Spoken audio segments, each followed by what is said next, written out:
Ladies and gentlemen, I'm going to give a talk about how our societies today, we devalue the weak and we only value the strong.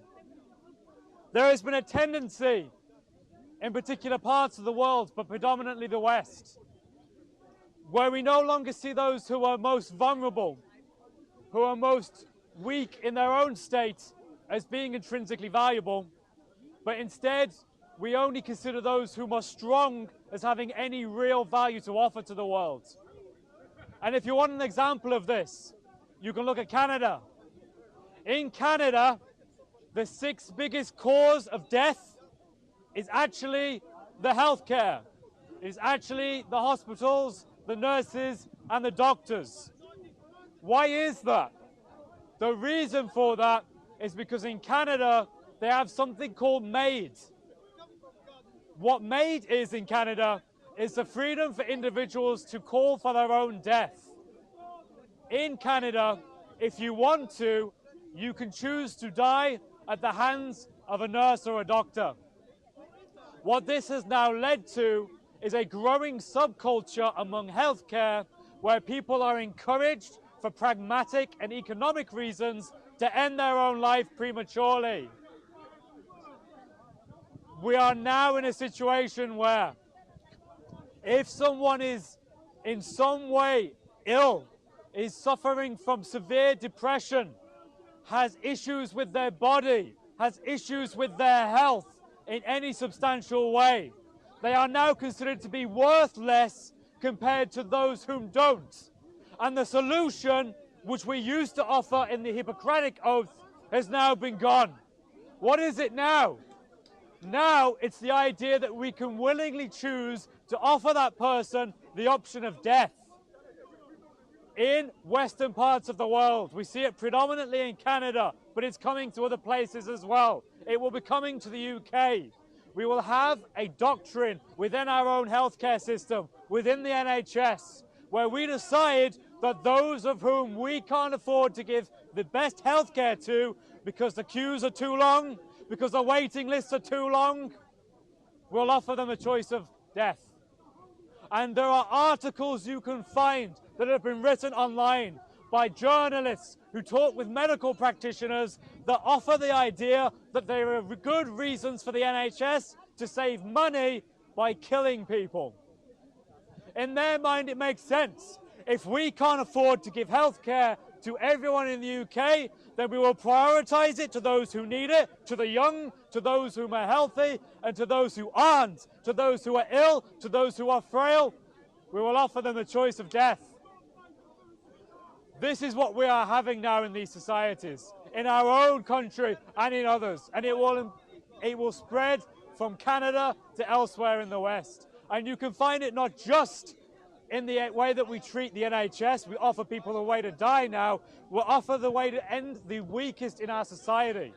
If that isn't those who are most vulnerable with cancer, those with leukemia, those with Down syndrome, nowadays in in Iceland, it's something ridiculous like over 90% of those whom are diagnosed with Down syndrome in the womb of a pregnant mother are chosen to be terminated by the mother. There is in effect a genocide on people with Down syndrome in Iceland. There are those with Down syndrome today who have formed communities to oppose these kind of policies. Why? Because as far as they're concerned, there is now an outgoing genocide against them because of how they were biologically born. Those who are born with less desirable traits, with those traits that we don't want in our societies, we perform a very meek way of practicing eugenics. And we kill them. We kill them in the womb. We see it in other places like China, where usually because of their one-child policy, they've now changed that because their own population is suffering. But back then, with their one-child policy, what did they do? They prioritized male children over females. Why do they do that? Because in China, in a largely rural area, it was more profitable for them to have male children. The world population as it stands today skews towards males more so than it skews towards females. One of the reasons we can think of this is because of people who willingly terminate females in the womb. We are discouragingly moving away from what I would call the Christian Revolution. 2,000 years ago, there was a radical change in the way the world used to look at things. Back then, with the Greeks and the Romans and the pagans and the Egyptians and wherever you looked at in the world, they looked at the strong as being valuable. If you were a slave, you were weak, you were not valuable. Hence, the Romans could take millions of slaves and use those slaves to contribute to the economy of their own city, to Rome, to elsewhere, to Greece. Now that is changed because the Christian Revolution came in, and the Christian Revolution said, no, there is something implicitly valuable about the weakest in society. We no longer think of those who cannot look after themselves as being those that we should abandon, that we should destroy in favor of the strong.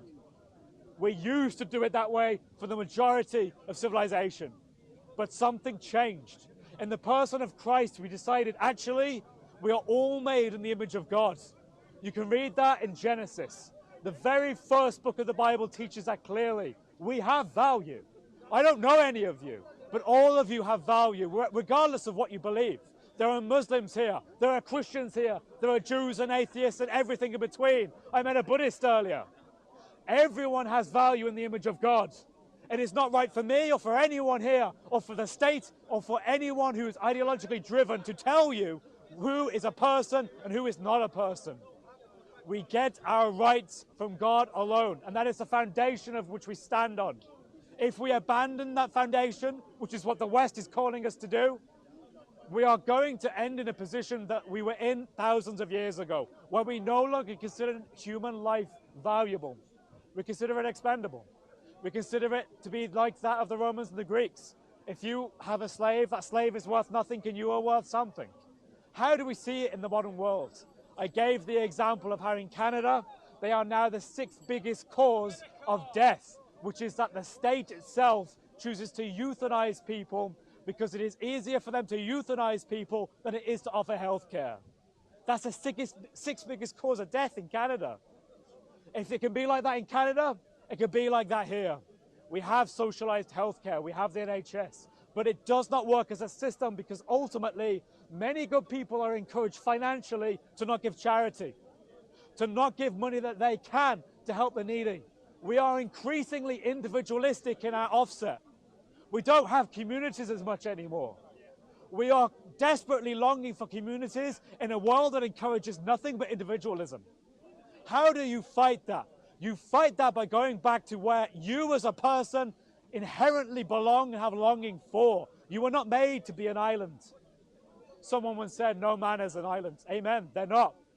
We are all called to have community. We are all called not to stand alone, but to stand with others who are like-minded, who share our own foundations. Yes. That foundation alone can only be found, my friends, in Christ. Because if you go elsewhere, you will not find objectivity. It won't be there. Muslims, they think they've got it on their own, but you have their own issues as well. Where are the Muslims calling out these issues? Where are the Muslims calling out abortion, euthanasia? I promise you, you won't see big movements. Where were the biggest movements against slavery in the West? Give you a clue. It was the Christian abolition movements. Those abolition movements knew that the value of every human being, including those Muslims, resides within the image of God. They don't have that concept in Islam. What a shame. What a shame.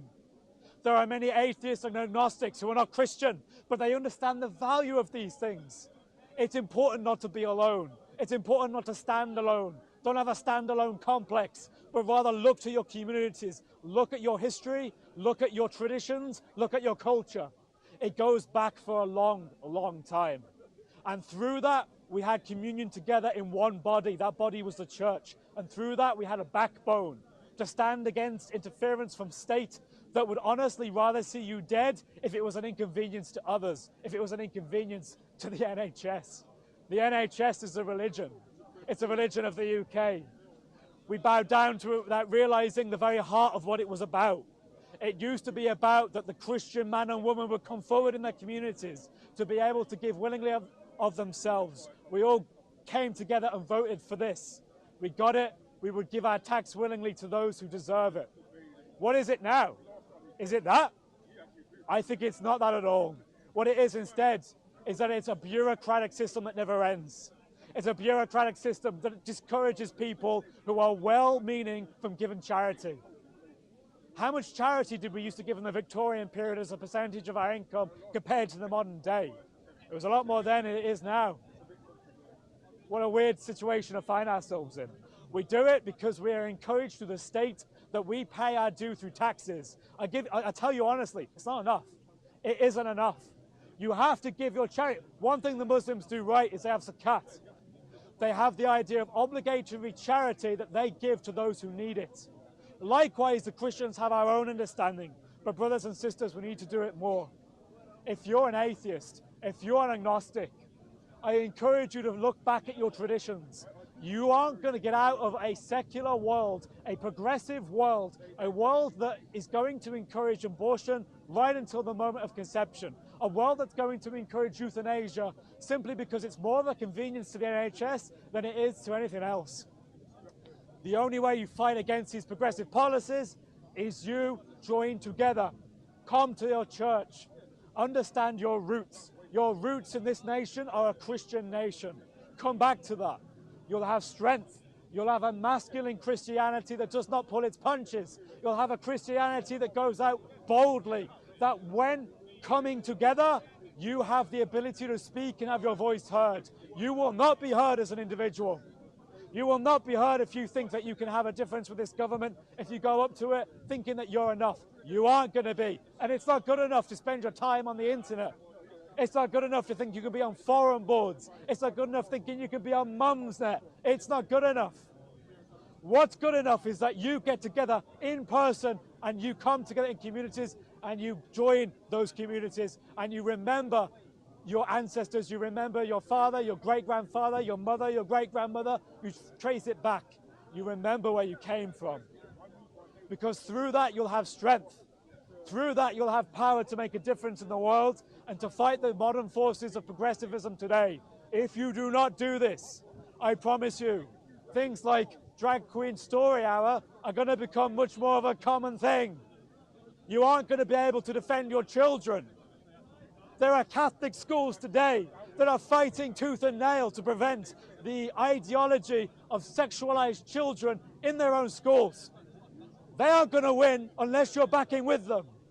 They aren't going to win unless communities come together and say, enough is enough.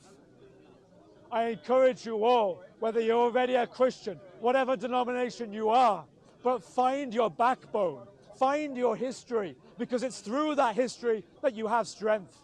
It won't be enough otherwise. Ladies and gentlemen, I'm going to take questions now. Chris, could I just give a shout out to this demonstration against paedophilias in Mill Street? Yeah, hello everybody. I don't know if you're aware, but we're living, as Chris said, in a time of hypersexualization of children, and it's not just a heterosexual, it's every gamut of perversion.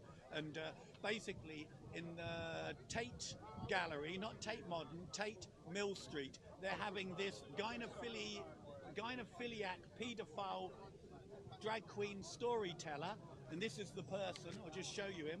You can see, and I must show the camera here, this is the drag queen storyteller in a state of arousal, and this is him with a child, and this is happening in Tate on the 11th of February.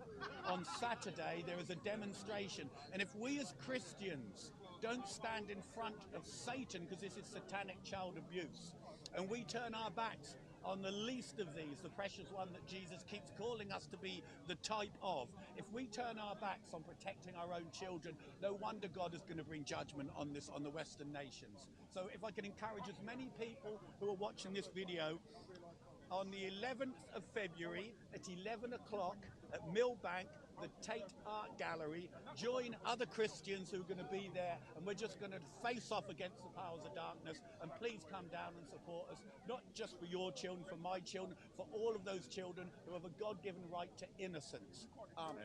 Amen. Thank you very much, Colin. Much appreciated. Does anyone have any questions? Going once, going twice.